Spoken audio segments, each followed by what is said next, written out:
What you got in there? In here? Doom.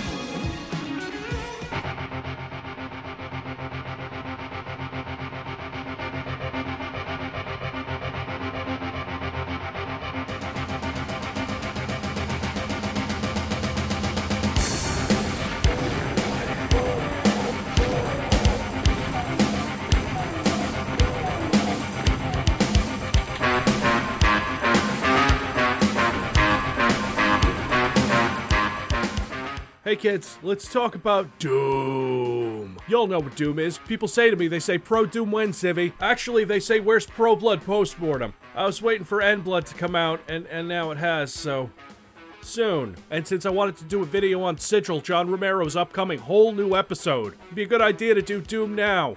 Now, you've seen Pro Wang, Pro Blood, Pro Postal, right? Pro Doom is going to be different, because I'm way better at Doom than any of those games. Because it's way, way easier. Doom is in my blood. If I ever have kids, they're going to come out circle strafing. Doom is the alpha, the omega, the original, one of the most important video games to ever exist. It's like Mario, but instead of plumbing, it's obsessive demon murder. I've spent more time with Doom than I have with my family. So while I'm probably going to revisit it again for, say, Thy Flesh Consumed, or Doom 2, and certainly Plutonia, but there are some ground rules here. 1, we play on ultraviolence, the gentleman's way to play Doom. 2, while we are using a source port, GZ Doom in this case, we're using the True Color software renderer to get the most out of the dark areas and fuzzy specters. But what's the difference between the renderers, Civvie? You pedantic fuck.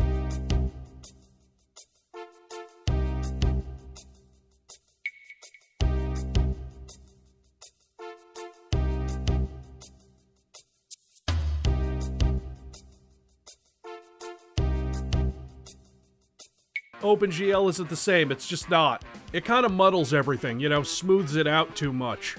3, we're not using Brutal Doom. We are using Smooth Doom's weapons though, not the enemies, because I think that's altering the experience too much, because the enemies in Doom, they have a certain way of telegraphing their attacks.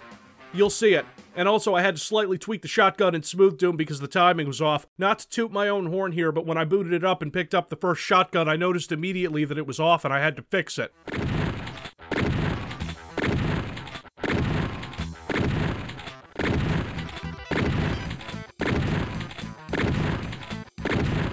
Number 4, no vertical mouse look coupled with Doom's original auto-aiming. Oh yeah. Number 5, no saving. When I die, tough shit. It's back to the beginning of the level with nothing but your pistol. I'm excited. 6, I have to finish this can of Monster Ultra Zero Energy, which is easily the hardest part of this run. Okay. God, that's terrible. We're gonna kill the shit out of this meme. And of course, we start in the iconic E1M1 in Knee Deep in the Dead. Drink it in. When Doom came out, it was installed on more computers than Windows. I'm sure that includes the shareware version, which was Knee Deep in the Dead. I don't want to say that this is John Romero's finest hour. He only made 7 out of these 9 maps, and E1M4 was started by Tom Hall. But the ones Romero made are easily the best levels in Doom, and some of the most iconic and groundbreaking designs. You guys want to know why John Romero had an ego? Because he made the video game equivalent of Thriller, and on Ultraviolence, it's a first-time player's worst nightmare. Shotgunners greet you almost as soon as you start. They're the chain gunners of Doom 1. Bastard hit scanners, but it's not like in a build engine game where they start shooting you as soon as they see you. Up close, they can be deadly, but I'm not worried. It's funny because on Ultraviolence you get a shotgun from them in the first room, but on lower skills you can't find one except in this secret. If you're stuck with the pistol, you poor bastard, here's a fun thing. The way Doom's pistol works is that it becomes less accurate when you hold down the fire button, but if you wait for its animation to finish and then fire again, your shots never miss.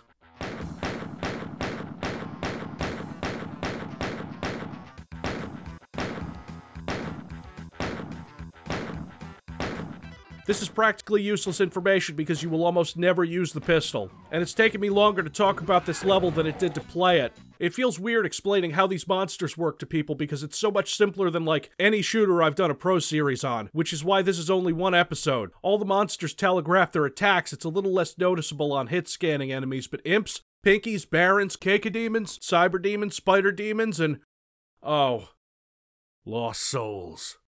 That's the whole enemy roster. I didn't count specters because they're just black fuzzy pinkies. And you don't even see half the monsters in episode 1. Imps throw fireballs. Get close and they claw at you. Treat with shotgun. If problem persists, treat with more shotgun. I bitched about how the timing was off in this mod on the shotgun, but it's important. This shotgun is the granddaddy of FPS shotguns, and it gets overshadowed by the absolute beast of a super shotgun in Doom 2. Still a great, powerful, satisfying weapon. Decent at long range, even. I forgot the pink demons don't show up until level 3, but when they do, they're right there. 3 shotgun blasts, 2 if the RNG's on your side, and of course, stun locking with the chainsaw. All the monsters have a certain dance you have to perform with them, but killing them before they started is the best way to play. Chain gun all these zombies and imps, my fucking god, running through these areas and just massacring all of them. Ah, it's beautiful. And then the game throws pinkies in there when you're doing that too much to be a bullet shield for the long-range monsters, and to corner you. However, they still telegraph their attack, so you can just step out of the way, get a tiny bit farther away than their attack reaches.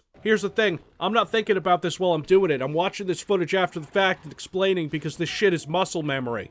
Explaining certain areas in these levels isn't as important as in, say, Blood or Shadow Warrior, because Doom isn't that kind of a game. It's mazy. There are actually a couple of mazes that playing in software rendering will make more difficult, like this one in E1M2 that leads you to your first chainsaw, or, oh, you know what? Yeah, we'll get to Halls of the Damned. Episode 1 isn't easy. Exactly. It's easy for me because I've played it 1,000 times. It gives you a rocket launcher and a secret in the 3rd level, and just so many rockets after that. There's still a couple of places episode 1 nearly gets me, like this room at the end of Central Processing, which I got to early, by the way, because these levels, there's a shortcut through here. Okay, but never mind. Here's this room. Much harder to deal with in 1993. Nowadays, it's still a bitch and I prepare. It's too cramped for rockets unless you know this is coming. I can completely bypass this maze in Central Processing with the blue key and a super secret door.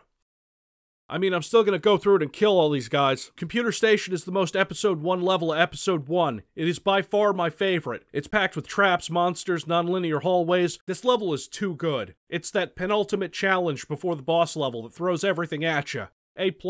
Since I know where all the secrets are, and I mean all of the secrets, I have so many rockets to use.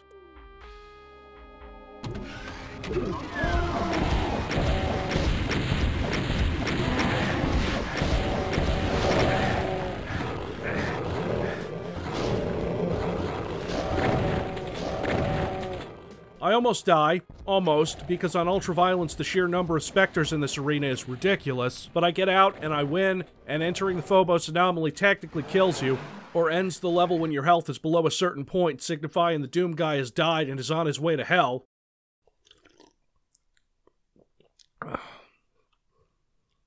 Yeah, this is fucking terrible.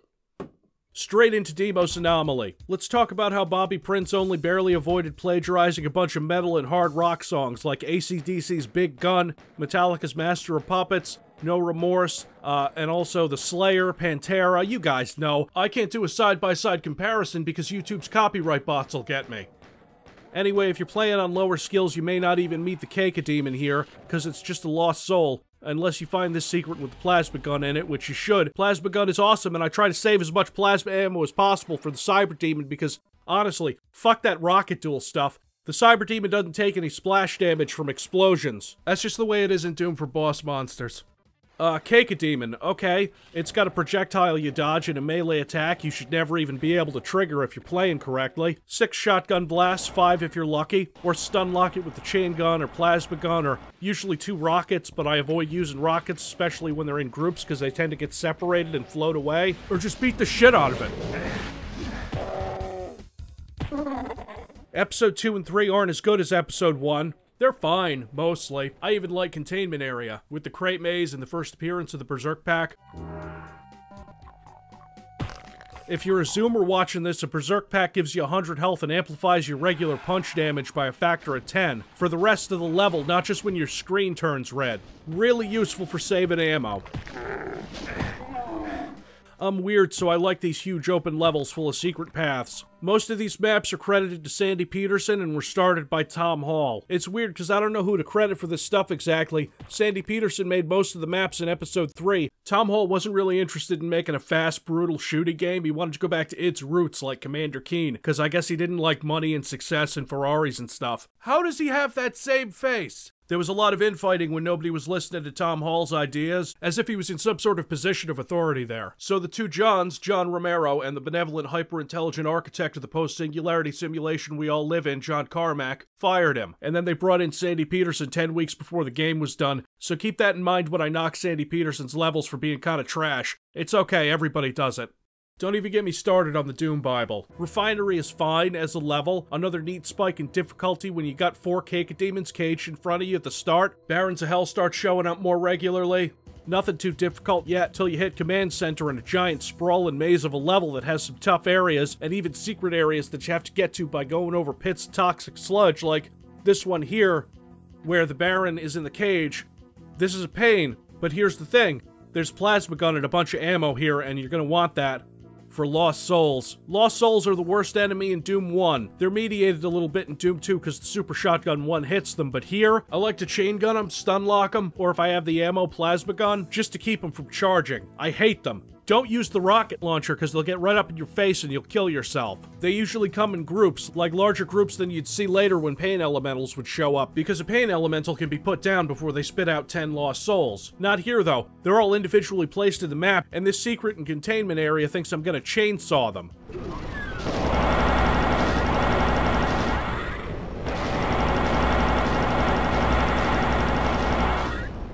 Command Center, right? Another secret exit in this one that's not too well hidden, relatively, since after playing this game for 25 years, you forget what a mess all of this is. Secret level is Fortress of Mystery, which is the worst level in Doom, no doubt, hands down. Second worst is coming up in Episode 3. But fucking Fortress of Mystery is awful. You start off surrounded by barons, then a room full of Cacodemons, an exit room that's just doors you open to get keys to open doors to get keys to see this unpegged texture here for no reason. One of the problems in Doom 1 is how repetitive certain parts of it can get with the relatively low enemy variety, which I'm gonna sum up with this bit from Fortress of Mystery.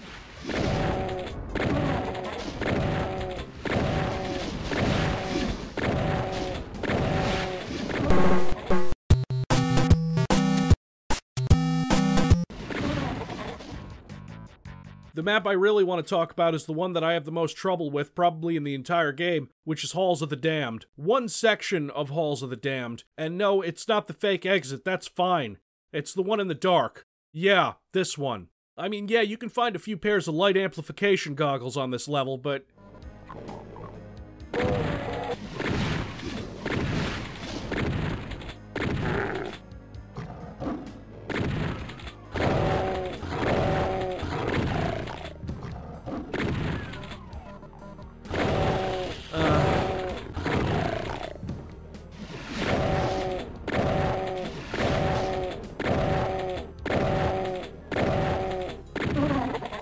Spawning Vats introduces you to the Invincibility power-up, which reminds me to talk about the Invisibility power-up. Okay, Invisibility, great for first-time players, a fucking curse for veterans. Because what it does is it makes monsters more inaccurate and they have a harder time hitting you, so muscle memory kicks in and you dodge right into their projectiles. But Invincibility, baby, yeah!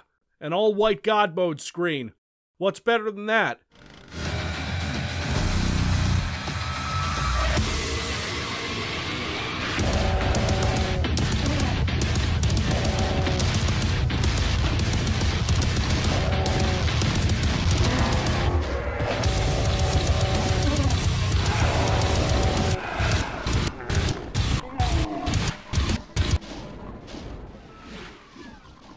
There's more than one invincibility power-up in Spawning Vats, so you can just run through like a madman, which you should do here.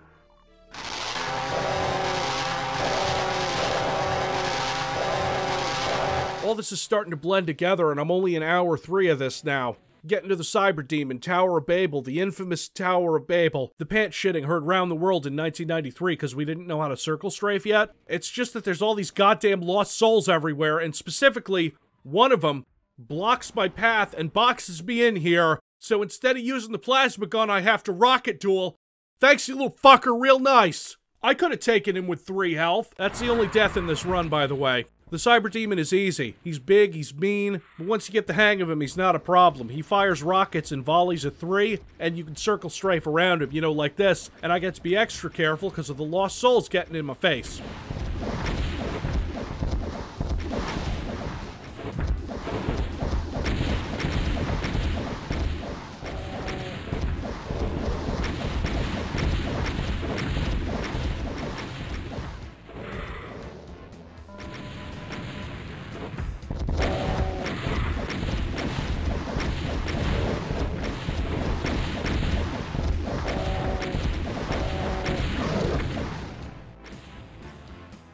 But oh no, Deimos floats above hell itself.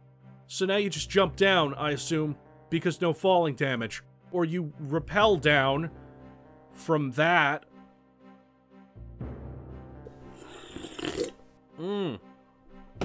Oh god. This just tastes like citrus. It doesn't taste like any specific citrus. It tastes like artificial citrus. You know those Japanese sex robots they have? This is probably what their pussy tastes like. Straight into Inferno. Hell won't know what hit them. But also fuck this level from the start for making me pistol these cake-a-demons.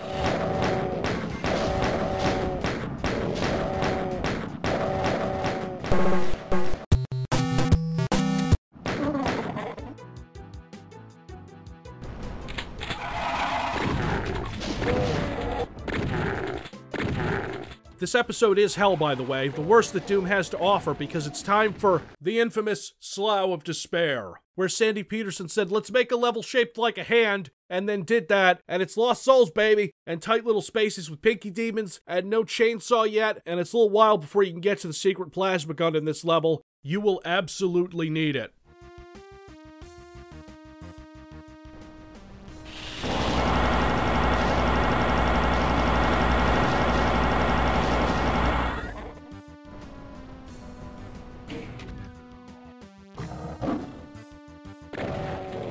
Ammo's tight for a while, so much so that when I get...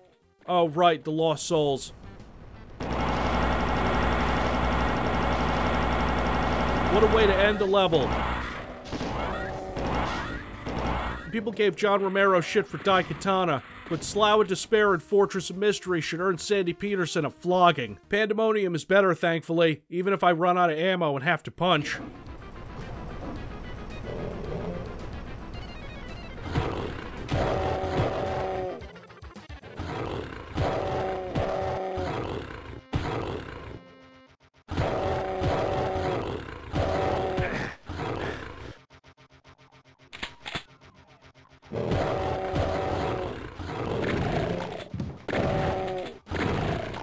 Oh yeah, and also, we finally pick up the BFG. It's magic.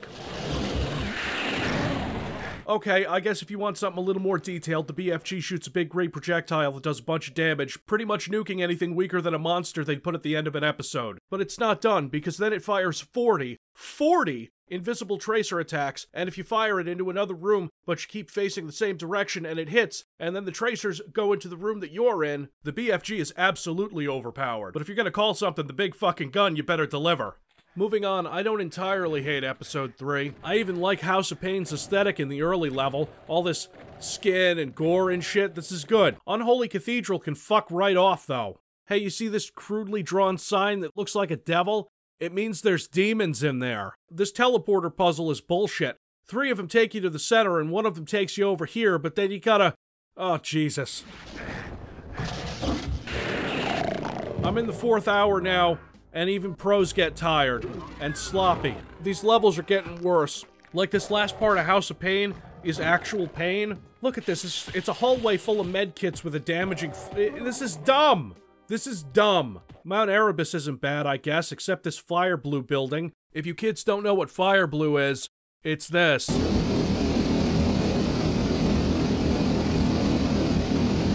But then you get the secret exit to Warren's, which I like to think of as revenge on the first level because now I have weapons and a BFG. This was designed to use a rocket to blow yourself over there, but just strafe run. Don't use a rocket. Warren's just starts off as the first level of the episode until you get to the end and then there's a cyber demon. Blast him and forget about that invincibility. I don't need invincibility to beat a cyber demon. What I do need is to kill him, take all the rockets, use the invincibility, and just piggyback invulnerabilities while rocketing everything in the level, not having to worry about splash damage. Which gets me to this part with the missing lower texture. Fucking roll! Yeah, that's right, I rawed Doom. Suck it.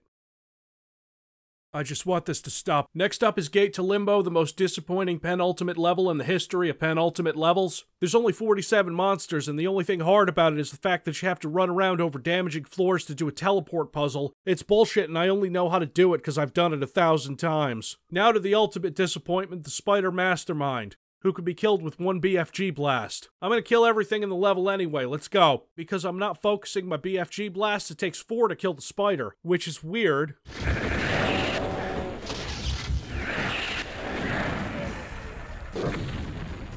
Don't marathon this shit because Doom starts high and ends low.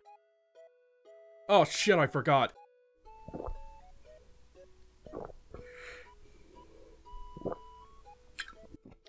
Ugh. Alright. We're done with the boomer juice. I'm irritable, my hands are shaky, but we're done. We're gonna do Thy Flesh Consumed another time, because I hate like 85% of it. And because I'll have to disregard Rule 5, because I'm not pistol starting Perfect Hatred 20 times. Fuck that. Fuck all of this. Fuck Doom. Doom sucks. I wonder if Sigil will be out on time.